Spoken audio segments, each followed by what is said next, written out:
பல பேர் நினைக்கலாம் பெரியார் குழந்தைகள் இல்லை, குழந்தை இருந்தது, பெரியாருக்கு இருந்தது. அப்புறம் தூங்கின பின்னாடி போய் பார்த்துட்டு போத்தி விட்டு காலத்தை கூட்டு படுத்தோம். அவன் முழிப்பு வந்து திடீர்னு 5 மணிக்கு இருந்துச்சுன்னா இந்த அம்மா இருந்துச்சு. இதுதானே அதுக்கு அர்த்தம். அப்போதான் அதுவும் அதை விட என்ன கொடுமைன்னா, அப்படி எந்திரிக்கணுங்கிறது சொல்றது இல்லாம அப்படி எந்திரிச்சாதான் அவள் பத்தினியா. ஆரம்ப பள்ளி ஆசிரியர்கள் மாநாடு நடக்கும். அந்த மாநாட்டில் போய் புத்தகம் இருக்கு, நம்ம தோழர்களாக அந்த புத்தகங்கள்லாம் படிக்கணும். அதில் போய் பேசுகிறார், இந்த மாநாட்டுக்கு என்னையே கூப்பிட்டீங்கன்னு கேட்குறாரு. என்ன குழந்தை, ஏன்னா இவனுக்கு ஆசையெல்லாம் இவன் எண்ணமெல்லாம் ஆன்னு சொல்லணும். அங்கிருந்து பதில் வரும், ஆம்பளை ஓம்பளை அப்படின்னு சத்தமாக சொல்லுவோம். அமெரிக்காவில் ஒரு நாள் திடீர்னு கரண்ட் கட்டு, 2 நிமிஷம். அமெரிக்காவில் கரண்ட் கட்டே வந்து 50 வருஷத்துக்கு மேலே ஆச்சா. ஆனால் ஒரு நாள் 2 நிமிஷம் நிற்கிது. மக்கள்லாம் அலை துடிச்சு பயந்துட்டாங்க. தமிழ்நாட்டிலே திராவிடத்தால் வீழ்ந்தோம் என்று ஒரு கூட்டம் பிரச்சாரம் செய்து கொண்டிருக்கின்ற இந்த நேரத்திலே தோழர் மணியமுதன் அவர்கள் பெரியாரால் நிமிர்ந்தோம் என்று ஒரு அருமையான தலைப்பை முன்னெடுத்து பிரச்சாரமாக செய்து வருவதை நாம் பெருமையாக நினைக்கலாம். பெருமதிப்புக்குரிய தோழர்களே, பெரியார் அவர் தன்னை பற்றி சொல்லுகின்ற போது எல்லா மாவட்டத்திலும் தலைநகரங்களில் பெரியார் நினைவு தூண் ஒன்று இருக்கும். நீங்கள் நம்ம மாவட்ட நீதிமன்றத்திற்கு முன்னாடி செஞ்சிலுவை சங்கத்துக்கு பக்கத்தில் பார்த்தீங்கன்னா அந்த ரவுண்டானால ஐயாவுடைய நினைவு தூண் இருக்கும். அதில் வாசகம் இருக்கும். எல்லாரும் ஏதோ ஒரு வச்சுருக்காங்களேன்னு பார்த்துட்டு போகிறதில்ல, அதை படிக்கணும். அருமையான வாசகம், ஐயா தன்னை பற்றி சொன்ன வாசகம். ஈவே ராமசாமி என்கின்ற நான் இந்த சமூகத்தை, திராவிட சமூகத்தை மானமும் அறிவும் உள்ள மற்ற சமூகத்தை போல மாற்றுவதற்கு எனக்கு தகுதி இருக்கின்றதோ இல்லையோ, வேறு யாரும் முன்வராத காரணத்தால் நான் அதை என் தோளின் மீது போட்டுக்கொண்டு வந்திருக்கின்றேன் என்று ஐயா அவர்கள் அழகாக சொல்லியிருப்பார். என்னுடைய பணி இந்த திராவிட சமூகத்தை, இப்போ தமிழ்நாட்டை, தமிழர்களை மானமும் அறிவும் உள்ள சமூகமாக மாற்றுகின்ற பணி. அது மற்ற சமூகத்தை போல ஐரோப்பிய சமூகமாக, ரஷ்யா சைனா போன்ற பொதுவுடைமை சமூகமாக, அதுபோல இந்த தமிழர்களையும் மாற்றுவதுதான் நான் வந்திருக்கின்றேன். அதுக்கு எனக்கு தகுதி இருக்கோ இல்லையோ, பணிவாக சொல்கிறார், எனக்கு தகுதி இருக்குன்னு நான் வரல. இந்த வேலை செய்கிறதுக்கு வேறு யார் முன்வராத காரணத்தால் நான் என் தோளின் மீது போட்டுக்கொண்டு வந்திருக்கின்றேன். சீமா வந்திருந்தாருன்னா அவர் வந்திருக்க மாட்டார். அவன் வரல, இன்னைக்கும் இல்லை, அன்னைக்கும் இல்லை. மாபோசி செஞ்சிருந்தாலும் வந்திருக்க மாட்டார். வேறு யாரும் பண்ணல. மானமும் அறிவும் உள்ள சமூகமாக மாற்றுகின்ற பணி, அந்த பணிக்கு யாரும் வரமாட்டாங்க. ஏன்னா மக்கள் அறிவு பெற்றுவிட்டால் அவர்களை அடிமைப்படுத்த முடியாது. மானம் பெற்றுவிட்டால், சுயமரியாதை பெற்றுவிட்டால் அவர்கள் எதிர்த்து கேட்பார்கள், அடிமைப்பட்டிருக்க மாட்டார்கள். ஆகவே அதை யாரும் செய்ய வரமாட்டாங்க. அதனால்தான் எனக்கு தகுதி இருக்கோ இல்லையோ, எனக்கு பெரிய தகுதி இருக்கு, நான் தான் பெரிய, என்னை விட்டால் யாரும் இல்லைன்னெல்லாம் ஐயா எந்த காலத்திலையும் சொல்லலை. அதே மாதிரி அவருக்கு எனக்கு எந்த பற்றும் கிடையாது. நாட்டுப்பற்று, மொழிப்பற்று, தேசப்பற்று, சாதிப்பற்று, எந்த பற்று எனக்கு கிடையாது. நான் ஒரு மனிதன், அவ்வளோதான். அதுதான் ஐயாவுடைய கொள்கை. அவர் வாழக்கூடிய இடத்துல இருந்த மக்கள் மானமும் அறிவுமற்ற நிலையில் ஒரு ஆரிய கூட்டத்தால் அடக்கி ஆண்டு அடிமைப்படுத்த காரணத்தால் அவர் இங்கே இந்த பணியை செஞ்சார். இதே பெரியார் வேறு எங்கே போயிருந்தாலும் இந்த வேலை செய்வார். அதைத்தான் இந்த ஆண்டு சேகுவேரா நூற்றாண்டு. சேகுவேரா இதையே தான் சொன்னார். அவருடைய அவர் பிறந்தது வேறொரு நாட்டில், ஆனால் அவர் விடுதலைக்காக போராடி ஒரு நாட்டை பெற்று தந்தது கியூபா. அந்த நாட்டில் அவர் அந்த நாட்டுக்காரரே அல்ல, அவர் அர்ஜென்டினான்னு நினைக்கிறேன். அந்த நாட்டிலிருந்து வந்து இந்த நாட்டு மக்களுக்காக போராடி பாடுபட்டு ஒரு நாட்டை விடுதலை பெற்றார். அடுத்து இன்னொரு நாட்டுக்குத்தான் இதே போல இன்னும் வேறெங்கு வேண்டிய இடத்துக்கு செல்வதற்குத்தான் அவர் ஆயத்தமானார். அப்ப அது சொன்னார், இங்கெல்லாம் அடிமைப்பட்ட மக்களுக்கு எதிராக போராடுகின்றார்களோ அவர்களெல்லாம் எனக்கு தோழர்கள். அவங்க யாரு, என்ன என்ன சமூகம், என்ன ஜாதி என்றெல்லாம் அவர் சொல்லலை. அடிமைப்பட்ட சமூகத்துக்கு விடுதலைக்காக போராடுகின்றவர்கள் எனக்கு தோழர்கள் என்று சேகுவாரா சொன்னார். அதைத்தான் பெரியாரும், நான் இந்த மனித சமூக விடுதலைக்காக போராட வந்திருக்கேன், எனக்கு எந்த பற்றும் கிடையாது என்று சொன்னார். ஆனால் அதே போல அவர் ரஷ்யாவுக்கு போனார், சோவியத் ரஷ்யாவுக்கு போனார். போகும்போது அந்த ரஷ்யாவினுடைய பொது உடைமை கொள்கைகள், அவருக்கு கம்யூனிச கொள்கைகள் பிடித்தது. 1930களில் போறார். போய் அந்த கம்யூனிச கொள்கைகள் அந்த மக்கள் இடத்துல வேற்றுமை இல்லாமல், ஏற்றத்தாழ்வு இல்லாமல் அந்த மக்கள் வாழ்வதை பார்த்து, அந்த கொள்கைகளை பார்த்து நானும் அங்கே, அவர் விரும்பி இருக்கார் அந்த நாட்டிலேயே அங்கே இருக்கலான்னு, அந்த நாட்டிலேயே குடியேறலான்னு நினைச்சிருக்கார். அப்போ அவர் சொல்றார், நான் அது விரும்பினேன், ஆனால் அந்த நாட்டினுடைய சட்டத்திட்டம் அதற்கு அனுமதிக்கவில்லை. பரவாயில்ல, நல்ல நல்ல வாய்ப்பாக போச்சு. அன்னைக்கு ரஷ்யாக்காரர் சரி விட்டுருந்தா நம்ம கதை என்ன இருக்கும், நம்ம தமிழ்நாடு என்ன இருக்கும், நம்முடைய நிலை என்ன இருக்கும், பெரியார் இங்கே வராமல் இருந்திருந்தான். ஆனால் அவர்கள் அந்த சட்டத்திட்டம் அவரை அனுமதிக்கலை, அதனால் அவர் இங்கே வந்துட்டார். அப்படி பெரியார் ஒரு மனித நேயர், அவருக்கு எந்த பற்றும் கிடையாது. அதே எண்ணத்தோடு தான் கடைசி வரைக்கும் வாழ்ந்தார், பாடுபட்டார். அதனால்தான் அவருக்கு தன் குடும்பம், தான், தன்னுடைய மக்கள் என்ற, பல பேர் நினைக்கலாம் பெரியார் குழந்தைகள் இல்லைன்னு. குழந்தை இருந்தது, பெரியாருக்கு இருந்தது. பெரியாருக்கும் நாகம்மையாருக்கும் ஒரு குழந்தை பிறந்தது. அந்த குழந்தை 6 மாதத்துலையோ 6 வயசுலையோ இறந்து போச்சு, நோய்வாய்ப்பட்டு. இவர் மிகப்பெரிய செல்வந்தர். அவர் அப்போ பின்னாடி யாருமே அந்த மாதிரி ஒரு செய்தியை சொல்லியிருக்கவே முடியாது. தன் குழந்தை இறந்து போச்சு, அதை குறிப்பிட்டு எழுதும்போது, வாழ்க்கை குறிப்பில் எழுதும்போது, நல்ல வாய்ப்பாக அந்த குழந்தை இறந்து விட்டது. யாராவது நம்ம குழந்தை இறந்ததை இப்படி நல்ல வாய்ப்பாக இறந்து போச்சுன்னு சொல்லுவோமா?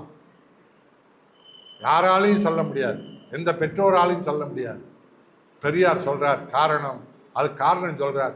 ஏன்னா அந்த குழந்தை உயிரோடு இருந்திருந்தா அதுக்கு சொத்து சேர்த்தணும், பின்னாடி அதுக்கு பதவி வாங்கி கொடுக்கணும், அதுக்காக நான் காலம் போகிற என் வாழ்க்கையை அதுக்காக பாடுபடணும், நான் சமூகத்துக்கு பாடுபடுவது தடுக்கப்பட்டிருக்கோம், சுதந்திரமாக சமூகத்துக்கு பாடுபட்டிருக்க முடியாது, குடும்பத்தை தான் பார்த்துட்டு. இப்போ நம்ம கதியெல்லாம் அப்படித்தான் இருக்குது.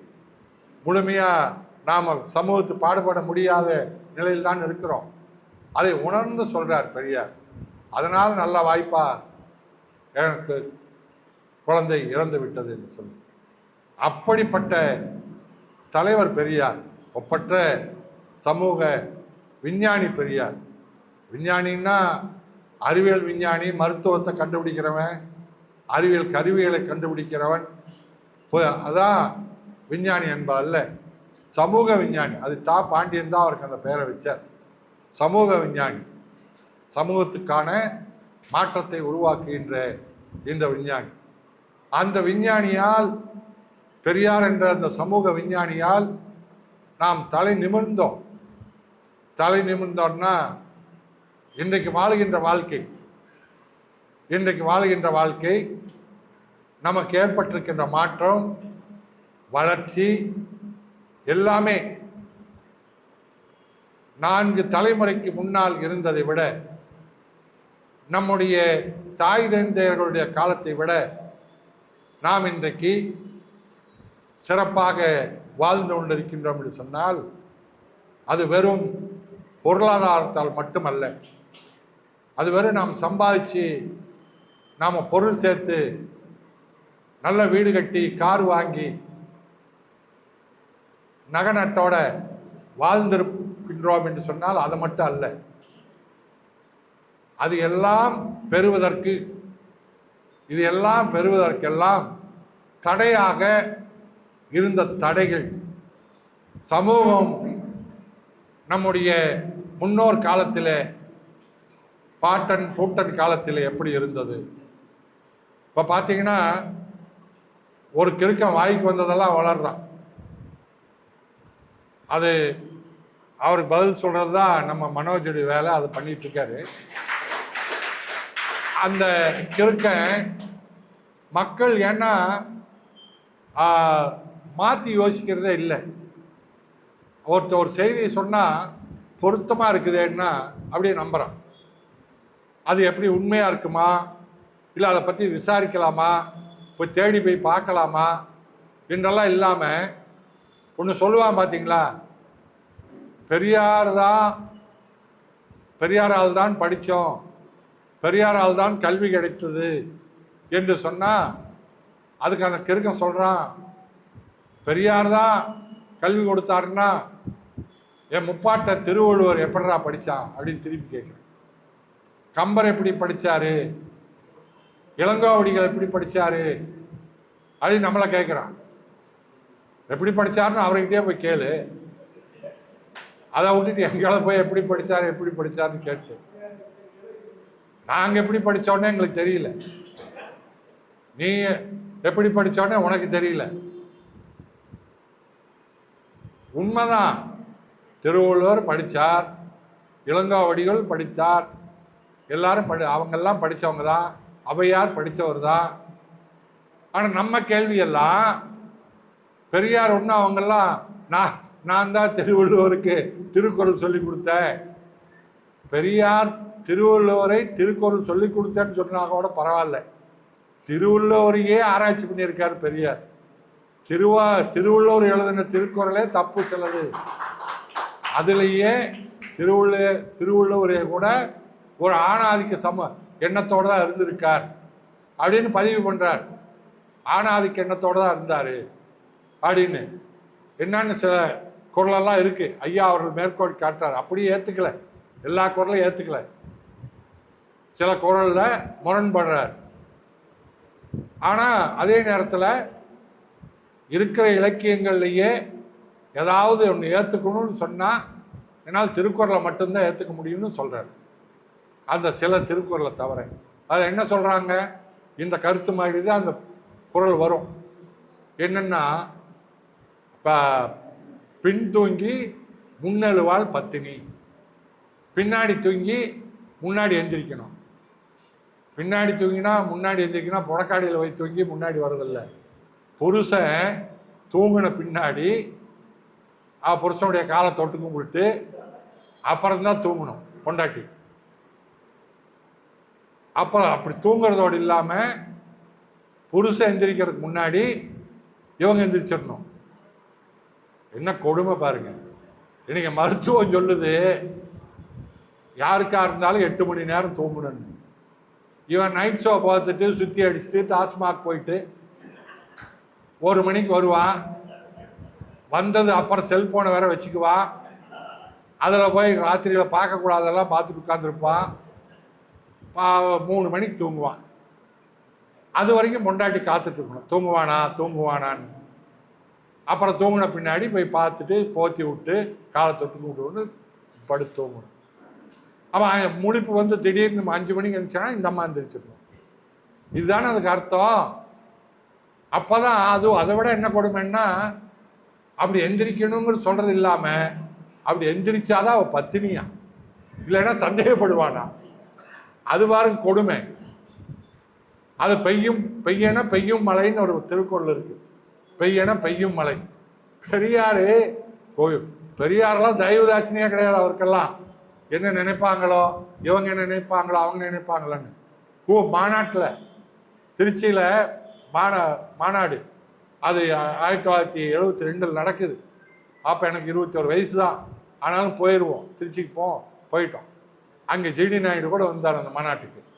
அந்த மாநாட்டில் தான் அது சொல்கிறாரு, இங்கே வந்திருக்கிற தாய்மார்களாக மன்னிக்கணும், திருவள்ளுவர் சொல்லியிருக்கிறாரு, இந்த மாதிரி நீங்கள் இல்லைன்னா, இப்படி இருந்தால் நீங்கள் சொன்னால் பெய்யனா பெய்யும் மழைன்னு சொல்லியிருக்காரு, நீங்கள் போய் சொன்னீங்கன்னா மழை பெய்யுமா? இங்கே வந்திருக்கிற பெண்கள் எல்லாம் போய் சொன்னால் மழை பெய்யுமா? பெய்யலைன்னா என்ன ஆகும் அந்த பெண்களுடைய நிலை? இதை சொல்லி கேட்குறார். அப்படி ஒரு திருக்குறள் இருக்க அப்படிங்கிறார். அந்த திருவள்ளுவர் படித்தவர் தான் உலகத்திலே சிறந்த அந்த அந்த சில குறளை தவிர மற்றெல்லாம் ஏற்றுக்கொள்கின்ற அளவுக்கு அவரால் சொல்லப்பட்டிருக்கு. அதே மாதிரி எல்லாருமே அன்றைக்கு இருந்த புலவர்கள்லாம் படித்தவங்க தான். ஆனால் பெரியார் தான் நமக்கு படிப்பு கொடுத்தாருன்னு தான் நம்ம சொல்கிறோம். நமக்கு கொடுத்தாருன்னு தான் சொல்கிறோம். நம்ம திருவள்ளுவர் கொடுத்தாரு அதெல்லாம் யாரும் நம்ம சொல்லலை. நான் அந்த நமக்கிட்ட இருக்கிற கேள்வியெல்லாம் என்னன்னா, பெரியார் நம்ம கொடுத்தாரு, படித்தோம். திருவள்ளுவரும் படித்தாரு, சீமானும் படித்தாரு, நாமளும் படித்தோம். இடையில சீமானுடைய பாட்டை ஏன் படிக்கல? அதுதான். சீமானுடைய தாத்தா பாட்டி ஏன் படிக்கல? இதுதான் கேள்வி. அப்போ என்ன கோளாறு, என்ன ஆச்சு? திருவள்ளுவர் காலத்தில் இருந்த படிப்பு சீமானுடைய தாத்தா காலத்தில் எங்கே போச்சு? இதுதான் கேள்வி.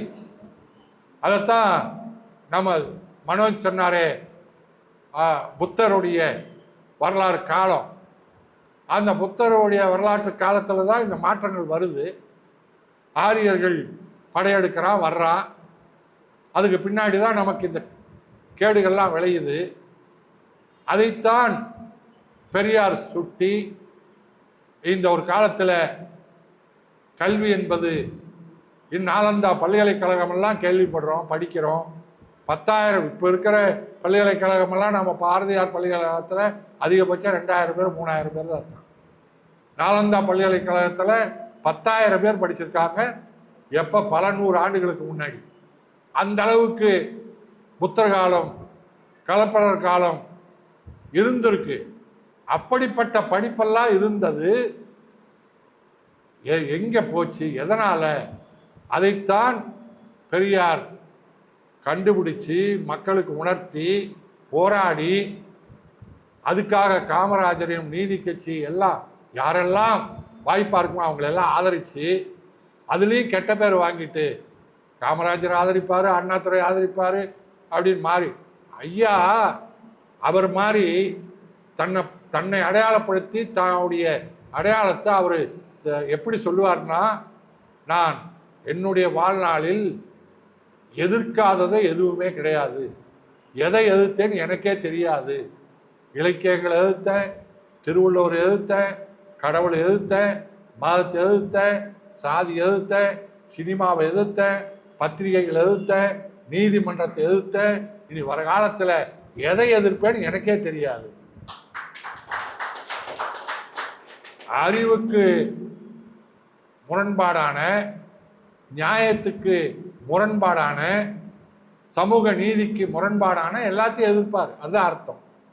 அதுக்காக எதை எதிர்ப்போனுக்கு இல்லை, எல்லாத்தையும் தடையாக இருக்க அத்தனையும் எதிர்ப்பேன், இனிமேல் எதை எதிர்ப்பேன்னு தெரியாது என்ற அளவுக்கு ஐயா ஒரு நிர்வாணமாக சிந்திச்சார். நிர்வாணமாக மனித சமூகத்துக்காக நிர்வாணமாக சிந்திச்சார். அந்த வகையில் பார்த்தீங்கன்னா தேவேந்திர குல வேளாளர் மாநாடு, சாதி சங்க மாநாடு, இப்போ நாங்கள் எங்கள் தந்தை பெரியார் திராவிடர்கள் சார்பில் நாங்கள் குடியரசு தொகுதி இந்த 1925ஆம் ஆண்டு குடியரசு நூற்றாண்டு விழா, நூற்றாண்டு இந்த ஆண்டு. அந்த குடியரசு முழு தொகுதியும் நாங்கள் தொகுத்து வெளியிடுறோம். அதில் பார்த்தா எல்லா ஜாதி சங்க மாநாட்டிலையுமே கலந்துருக்கார், முஸ்லீம்களுடைய எல்லா நிகழ்வுகளையும் கலந்துருக்கார், கிறிஸ்தவ மாநாடுகளை கலந்துக்கிறார்.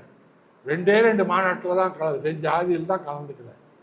ஒன்று அவர் ஜாதி மாநாட்டில், இன்னொன்று பார்ப்பனர்கள் மாநாட்டில். அந்த மாதிரி தேவேந்திர குல வேளாளர் மாநாட்டில் போய் போனால் அவங்க கைதட்டுற மாதிரி தானே எல்லாரும் பேசுவாங்க, எல்லா தலைவரும் கைதட்டல் வாங்கி பாராட்டு வாங்கிட்டு வரணும்னு. ஆனால் வெளிப்படையாக அந்த மக்கள், அந்த தலைவர்கள் என்ன நோக்கத்துக்காக மாநாடு கூட்டுறா வேற, ஆனால் அந்த மக்களுக்கு விழிப்புணர்ச்சி தரணும், அந்த மக்களுக்கு விடுதலை வேணும் என்ற எண்ணத்தில் பெரியார் அந்த மக்களுக்காக பேசுகிறார். அதே மாதிரி ஆசிரியர்கள் மாநாடு, ஆரம்ப பள்ளி ஆசிரியர்கள் மாநாடு நடக்குது. அந்த மாநாட்டில் போய் புத்தகம் இருக்குது, நம்ம தோழர்களாக அந்த புத்தகங்கள்லாம் படிக்கணும். அதில் போய் பேசுகிறார். இந்த மாநாட்டுக்கு என்ன ஏன் கூப்பிட்டீங்கன்னு கேட்குறாரு. ஏன் கூப்பிடலன்னு வருத்தப்படுவாங்க, என்ன ஏன் கூப்பிட்டீங்கிறார் கேட்குறாரு.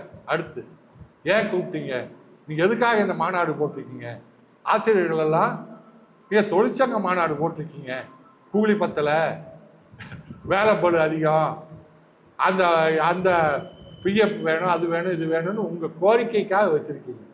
இதுக்கு எனக்கு இந்த இடத்துல எனக்கு என்ன வேலை, இந்த தொழிற்சங்க மாநாட்டில் எனக்கு என்ன வேலை? எந்த ஆசிரியர் இந்த மாநாட்டில் ஏதாவது கல்வியை பற்றி நீங்கள் சிந்திச்சிருக்கீங்களா? ஆசிரியர்கிட்ட கேட்குறது, கல்வியை பற்றி ஏதாவது தீர்மானம் போட்டிருக்கீங்களா? கல்வி எப்படி இருக்கணும், கல்வி எப்படி நடக்கணும், மாணவர்களுக்கு கல்வி திட்டம் எப்படி இருக்கணும், இதை பற்றி ஏதாவது தீர்மானம் நிறைவேற்றிருக்கீங்களா? நீங்கள் நிறைவேற்றிருக்கிற தீர்மானமெல்லாம் உங்கள் வாழ்வாதாரத்தை பற்றி, உங்கள் அடிப்படை தேவையை பற்றி, இதுக்கு நான் எதுக்கு வரணும் அப்படின்னு ஐயா வெளிப்படையாக அவங்க அந்த ஆசிரியர்களை அவர்களுக்கு அவர்களுடைய தொழில் என்னவோ அதை பற்றி சிந்திக்க வேண்டும் என்பதற்காக அந்த மாணவர்கள் பேசிட்டு வர்றாங்க. நீ கல்வியை பற்றி சிந்தியுங்கள், கல்வியை பற்றி பேசுங்க, உங்கள்கிட்ட படிக்கிற மாணவர்களுடைய கல்விக்காக சிந்தனை செய்யுங்கள் என்று ஐயா எழுதுறார். இப்படி ஐயா எதை எப்போதுமே எங்கேயுமே யாருக்காகவும் அவர் கவலைப்பட்டதே கிடையாது. காமராஜரை ஐயா ஆதரிக்கிறார். காமராஜர் காங்கிரஸ் கட்சி, ஆளுங்கட்சி, ஆனால் எதிர்த்து நிறைய போராட்டம் அந்த காலகட்டத்தில் தான் நடந்திருக்கு. சட்டரி போராட்டம், குலக்கல்வி திட்ட எதிர்ப்பு போராட்டம், அதே மாதிரி பிராமணால் கபே போராட்டம், வடவர் எதிர்ப்பு போராட்டம் எல்லாம் காங்கிரஸ் பீரியடில் தான் அதிகமாக நடக்குது. அதனால் கடுமையாக தண்டிக்கிறாங்க அரசு. அப்போது பக்தவச்சலம் போலீஸ் அமைச்சர் நிறைய போராட்டங்கள் எல்லாம் ஜெயிலுக்கும் போகிறார். கடுமையான சிறைகள், 2 வருஷம், 1 வருஷம், 6 மாதம் தண்டனைகள், அந்த தண்டனையெல்லாம் வாங்கிக்கிறார். ஆனாலும் காமராஜர் ஆதரிக்கிறார். காரணம் அது அந்த நான் இருக்கக்கூடிய அரசியல் சட்டத்தையும் இருக்கக்கூடியக்காக அந்த போராட்டங்கள் நான் எடுக்கிறேன். ஆட்சியில் இவர் இருக்கார். இந்த ஆட்சி இந்த தமிழர்களுக்காக ஆள வேண்டிய ஆட்சி, தமிழ்நாட்டுக்காக ஆள வேண்டிய ஆட்சி. இந்த ஆட்சியை பயன்படுத்தி நான் இந்த காரியங்களை செய்தாக வேண்டும். அதனால தான் ஆனந்த விகடன் பத்திரிகை அப்போ எழுதுது. என்ன எழுதுது? காமராஜர் நிறைய செய்தார், கல்விக்கு செய்தார், கல்வி வள்ளல் காமராஜர், கர்ம வீரர் காமராஜர் அப்படின்லாம் பெரியார் அவருக்கு அடைமொழியெல்லாம் கொடுத்துருப்பார். அப்போ ஆனந்த விகடன் பத்திரிகை எழுதும்போது, காமராஜரை பற்றி எழுதும்போது, காமராஜர் செய்ததெல்லாம் அத்தனை கல்விக்காக செய்தது, தமிழ்நாட்டுக்கு அணைகள் கட்டியது, மற்ற எல்லா பணிகளும் காரியம் போறா காமராஜர், காரணம் பெரியார். பின்னாடி இருந்து அவரை செய்ய வைத்தவர் பெரியார் என்று ஆனந்த விகடன் எழுதுகின்றது. காரியம் பெரியார் காமராஜர், காரணம் பெரியார். அப்படி தமிழ்நாட்டை காமராஜர் மூலமாக உயர்த்தியவர் பெரியார். காங்கிரஸ் கட்சியில் இருக்கிறார் 23வது வருஷம். அப்போ 23ல் நீதி கட்சி ஆட்சியில் இருக்கு. அவர் பனகல் அரசர் இந்து அறநிலையத்துறை சட்டம் அப்போ வருது. இங்கே இருந்துக்கிட்டு ஐயா பாராட்டுறார் அந்த செயலை. காங்கிரஸ் எதிர்த்து தான் அந்த ஆட்சி நடக்குது, அவங்க காரியம் பண்ணுறாங்க, அதை எதிர்த்து அங்கே ஐயா அதை பாராட்டுறார். அப்படி தனக்கு எதெல்லாம் சரி என்று படுகின்றதோ இந்த மக்களுக்கு தனக்குன்னு சொன்னால் இந்த சமூகத்துக்கு நன்மைக்காக எது சரின்னு படுதோ அதெல்லாம் ஆதரிக்கின்றவர் பெரியார். அப்படிதான் காமராஜர் விருதுநகரில் தேர்தல் நிற்கிறாரு. அப்போது விருதுநகரில் திமுக 67 கடுமையான இந்திய எதிர்ப்பெல்லாம் வந்ததுனால, அரிசி பஞ்சம் வந்ததுனால காங்கிரஸ் மேலே கடுமையான வெறுப்பு மக்கள்.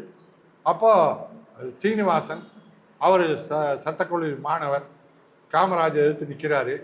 காமராஜர் காங்கிரஸ் கட்சி தலைவர் நிற்கிறாரு. அப்போது திமுக இருக்கக்கூடிய பின்னாடி வந்த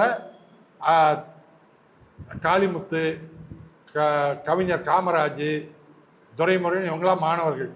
இவங்கெல்லாம் சீனிவாசனுக்கு ஆதரவாக பிரச்சாரம் பண்ணுறாங்க. பிரச்சாரம் பண்ணும்போது சீனிவாசனை ஆதரித்து காமராஜ் கவிஞர் அவர் பேச போகிறார். அதை பேசுறது விளம்பரம் பண்ணுறதுக்காக விளம்பரம் பண்ணும்போது என்ன பண்ணுறாங்க, படிக்காத காமராஜரை எதிர்த்து போட்டியிடுகின்ற படித்த சீனிவாசனை ஆதரித்து காமராஜ் பேசுவார், கவிஞர் காமராஜ் பேசுவார் விளம்பரம் பண்ணுறாங்க. அடுத்த நாள் பெருந்தலைவர் காமராஜரை ஆதரித்து பெரியார் போய் பேசுகிறார் விருதுநகரில். இப்போ ஒரு 30-40 வருஷத்துக்கு முன்னாடி வரைக்கும் கள்ளிப்பால் நம்ம ஒரு படமே வந்திருக்கும், பெரியார்தாசன் நடிச்சிருப்பார், கருத்தம்மா ஒரு சினிமா வந்திருக்கும். பெண் குழந்தைய கொல்றது அது உசிலம்பட்டி தருமபுரி மாவட்டங்களில் சமீப காலம் வரைக்கும் இருந்தது. இப்போ அழிஞ்சிருச்சு. இப்போ அங்கேயே கள்ளிப்பால்னா தெரியாது. காரணம் என்ன, பெண் என்பது குழந்தை என்பது பாரமாக இருந்தது. கல்யாணம் பண்ணி வைக்கும்போது வரதட்சணை கொடுக்கணும் அந்த அப்படின்னு பெரிய பாரமாக இருந்தது. அதனால் பெண்கள் வேண்டான்னு நினச்சான். ஆனால் இப்போது நம்ம தோழர்களே கூட நம்ம மைண்ட் செட்டு ஏற்றிருக்கா பாருங்க. இன்னும் கருப்பு சட்டைக்காக இருந்தாலும் கூட இன்னும் முழுசாக மண்டையிலேருந்து காலி பண்ணலை. பழைய சரக்கு நமக்கெல்லாம் இருக்குது. நம்ம மனோஜ் குழந்தை பிறந்திருக்குன்னு படிப்பகத்தில் பேச்சு வருது. உடனே என்ன குழந்தைன்னு கேட்குறவன் கேட்கக்கூடாது. எந்த குழந்தையா இருந்தாலும் நம்ம குழந்தை, அது பெண்ணாக இருந்தானா ஆணாக இருந்தாங்க. வெளிநாட்டில் கேட்க மாட்டான். ரெண்டும் நம்ம குழந்தை தான். இங்கே தான் குழந்தை பிறந்திருக்குன்னு சொன்னோன்னா முதல் கேள்வியே குழந்தை நல்லா இருக்கா, அம்மா நல்லா இருக்கான்னு கேட்க மாட்டான். என்ன குழந்தை, ஏன்னா இவனுக்கு ஆசையெல்லாம் இவன் எண்ணமெல்லாம் ஆண் சொல்லணும். அங்கிருந்து பதில் வரும், ஆம்பளை அந்த ஓம்பளை அப்படின்னு சத்தமாக சொல்லும். பொண்ணாக இருந்தால் பொண்ணு அப்படின்னு மெதுவாக. அந்த தன்மையெல்லாம் இன்றைக்கு மாறி பெண்களுக்கு பொருளாதார சுதந்திரம் பெரியாரால் தான் கிடைத்தது. பெரியாரால் தான் நிமிர்ந்தார்கள். உறுதியாக சொல்லலாம். பாட்டிக்கெல்லாம் இன்னைக்கு அழுகும். பாட்டிக்கெல்லாம் சொத்துரிமை இல்லை அப்போ, ஆனால் அவங்க உயிரோடு இருக்கிறாங்க. இன்னைக்கு பேத்தி சொத்துரிமையில் பாதி பங்கு வாங்கிட்டு போகுது. பாட்டியெல்லாம் பார்த்து ஏங்கிட்டு உட்காந்துருக்கு. எங்கள் வீட்லேயும் இருந்துச்சு, எல்லாம் அண்ணன் தம்பி கொண்டு போயிட்டான், எனக்கு ஒன்றும் தரல, உனக்காவது சட்டம் பாதி தருது அப்படின்னு. அதனால் என்ன சொல்ல வரேன்னா, அதனால் இப்போ பெண் குழந்தை பிறந்தா யாரும் கவலைப்படுறதில்லை. அது மட்டும் அல்ல இன்னைக்கு ஆண் குழந்தைகளை விட பெண் குழந்தைகள் பெற்றோர் மீது பாசமாக இருக்கிறாங்க. கடைசி காலத்தில் பெண் குழந்தைகள் பெற்றோரை பார்த்துக்கிறாங்கிறதெல்லாம் இந்த தலைமுறையில் அறியப்படுது, அனுபவப்படுறாங்க. அதனால் பெண் குழந்தை வேண்டாம் என்ற சிந்தனை எல்லாம் உடைஞ்சு போச்சு. உடைஞ்சு போனது மட்டுமல்ல, ஒரு காலத்தில் திருமணம் வந்தால் பெண்ணை கேட்க மாட்டாங்க. மேடையில் கூட மாப்பிள்ளை எப்படி இருக்கான்னு திரும்பி பார்க்கக்கூடாது. பக்கத்தில் துணை பொண்ணுன்னு ஒன்று நிற்கும், கொஞ்சம் நிச்சா நசுக்கும் தலையை, நிமிராத அப்படின்னு போட்டு நசுக்கும். கடைசி வரைக்கும் தெரியாது, பெட்ரூமில் தான் மூஞ்ச பார்க்குன்னு நினைக்கிறேன். அந்த அளவுக்கு அன்னைக்கு அந்த தன்மை, பெண்ணுடைய தன்மை இருந்தது. இன்னைக்கு அப்படி இல்லை. இன்னைக்கு எல்லாம் புலம்புறான், பொண்ணு கிடைக்கல. ஏண்டா கிடைக்கலன்னா பார்க்குற பொண்ணெல்லாம் வேண்டாங்குது. இவன் வேண்டாங்கிற காலமெல்லாம் போய் பெண்கள் இப்ப வேண்டாங்கிற காலம் வந்துருச்சு. அவங்க தேர்ந்தெடுக்கிறாங்க. அவங்களுடைய துணையை அவர்கள் திட்டமிட்டு அவருக்கு ஏற்ற வகையில் இருக்கணும்னு தீர்மானிக்கின்றார்கள். அந்த சிந்தனையை கொடுத்தது பெரியார். அந்த அந்த அந்த விடுதலையை கொடுத்தது பெரியார். அதனுடைய விளைவு என்ன தெரியுமா? அந்த பெண் மட்டும் விடுதலை என்று நினைத்து விடாதீர்கள். அந்த பெண் மட்டும் விடுதலை அடைந்து சுகமாக சுதந்திரமாக வாழும் என்று நினைக்காதீர்கள். அந்த பெண் சுதந்திர பெண்ணாக, சுய அறிவு பெற்ற பெண்ணாக, சுயமரியாதை பெண்ணாக அவர் இருக்கின்ற காரணத்தால் தான் பெறுகின்ற குழந்தையை அதுபோலவே வளர்க்கும். எடிசன் கதையெல்லாம் கேட்கிறோம்ல. எடிசன் 1000 கண்டுபிடிப்புகளை கண்டுபிடிச்சார். அமெரிக்காவில் ஒரு நாள் திடீர்னு கரண்ட் கட்டு, 2 நிமிஷம். அமெரிக்காவில் கரண்ட் கட்டே வந்து 50 வருஷத்துக்கு மேல ஆச்சான். ஆனா ஒரு நாள் 2 நிமிஷம் நிக்குது. மக்கள்லாம் அலறி துடிச்சு பயந்துட்டாங்க. 2 நிமிஷம் கழிச்சு டிவியில போடுறாங்க. 2 நிமிடத்தில் அமெரிக்காவில் முழுவதும் மக்கள் எவ்வளவு பாதிக்கப்பட்டார்கள் சொன்னால், கோடிக்கணக்கான லட்சக்கணக்கான கோடி பொருளாதாரம் 2 நிமிஷத்துல நமக்கு நட்டமானது. 2 நிமிஷம் கரண்ட் இல்லாத போது. இப்படிப்பட்ட அந்த மின்சாரத்தை கண்டுபிடித்த எடிசன் பிறந்த நாள் இன்று அப்படின்னு போட்டாங்க. எப்படி அவருடைய பிறந்த நாளை எப்படி காட்டுறா மாதிரி உணர வைக்கிறான் பிறந்த நாள். அந்த எடிசன் ஸ்கூல்ல ஆரம்ப பள்ளிக்கு போகும்போது படிப்பை ஏறாத போது அவங்க அம்மாவை கூப்பிட்டு வாத்தியார் ஒரு நோட்ல எடிசனுக்கு நோட்ல எழுதி அனுப்புறார். அம்மா பெற்றோருக்கு எழுதி அனுப்புறார், இந்த பையனுக்கு படிப்பே வரல, நீங்க வீட்டிலே வச்சுக்கன்னு. அம்மா கிட்ட காட்டுறாங்க. அம்மா பார்த்துட்டு மூடி வச்சிடறாங்க. எடிசன் கேட்கிறாரு, என்னம்மா எழுதியிருக்கு? இல்லை, நீ நல்லா படிக்கிறியாமா, நீ நல்லா படிக்கிற, நல்ல மார்க் வாங்குறேன்னு பாராட்டி எழுதியிருக்காங்க. அப்படியான சந்தோஷப்படுறாரு. அதுக்கு பின்னாடி இப்படிப்பட்ட பள்ளிக்கூடத்துக்கு நாம் அனுப்ப வேண்டாம், நாமே சொல்லி தருவோன்னு எடிசனுடைய தாய் அந்த எடிசனை வீட்டிலேயே வச்சு பாடம் நடத்தி கல்வி கொடுத்து இன்றைக்கு உலகத்தில் அத்தனை பேருக்கு வெளிச்சம் கொடுத்த எடிசனை அறிவாளியாக இயக்கியது ஒரு தாய். அந்த தாய் படிச்சிருந்ததுனால தானே. அதனால ஐயா சொல்றாரு பாருங்க. ஐயா எப்படி உங்க வீட்டில் 4 பேர் இருந்து அதுல 3 பேர் ஆண்களா இருந்தா, ஒரு பெண்ணா இருந்தா, என்னுடைய வருமானத்துக்கு ஒருத்தர் தான் படிக்க வைக்கணும் அப்படிங்கிற அளவுக்கு தான் பொருளாதாரம் இருந்தா, நீ முதல்ல பெண்ணை படிக்க வை, அப்புறம் பார்த்துக்கலாம் 3 பேரையும் ஆண்களை. முதல்ல பெண்ணை படிக்க வை. பெண் படித்தால் குடும்பம் படிக்கும், குடும்பம் படிச்சா சமூகம் படிக்கும் என்று சொல்லி பெண் விடுதலைக்காக கொடுத்தனுடைய விளைவுதான் இன்றைக்கு பெண்கள் தமிழ்நாட்டில் நிமிர்ந்து நிற்கின்றார்கள் சொன்னால், ஒவ்வொரு நிலையிலும் நாம் நிமிர்ந்து நிற்பதற்கு பெரியாரே காரணம் என்று சொல்லி விடைபெறுகின்றேன்.